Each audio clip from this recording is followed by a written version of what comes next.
ఈ ఏడాది హైదరాబాద్ జట్టు సంచలన విజయాలు నమోదు చేస్తూ మంచి జోష్తో దూసుకుపోతూ ఉంది. గత మ్యాచ్లో చెన్నై జట్టుని ఓడించిన హైదరాబాద్ జట్టు తాజాగా పంజాబ్ జట్టుని వారి సొంత గడ్డపై ఓడించి సత్తా చాటింది.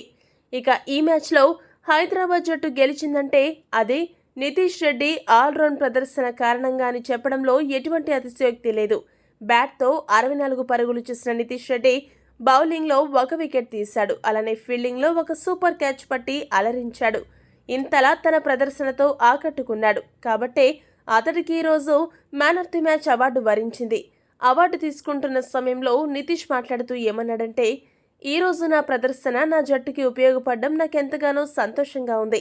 అంతేకాదు అది నాలో ఆత్మవిశ్వాసాన్ని పెంచుతుంది. ఒత్తిడి సమయాల్లో నన్ను నేను నమ్మాలని నాకు నేను చెప్పుకుంటూ ఉంటాను. ఒక లెక్క ప్రకారం నేను ఈరోజు బ్యాటింగ్ చేశాను. ఫాస్ట్ బౌలర్ బాగా బౌలింగ్ చేస్తూ ఉండడంతో అనవసర షాట్స్ జోలికి పోకుండా స్పిన్నర్లపై దాడి చేశాను. బౌలింగ్లో నేను ఇంకా మెరుగవ్వాల్సిన అవసరం ఉంది. నేను ఇలానే నా జట్టు కోసం ప్రదర్శనను కొనసాగించాలి అనుకుంటున్నాను. టీమిండియాకు ఆడడమే నా లక్ష్యం అని నితీష్ చెప్పుకొచ్చాడు. ఈ వీడియో కనుక మీకు నచ్చినట్టయితే లైక్, షేర్, కామెంట్ చేయండి.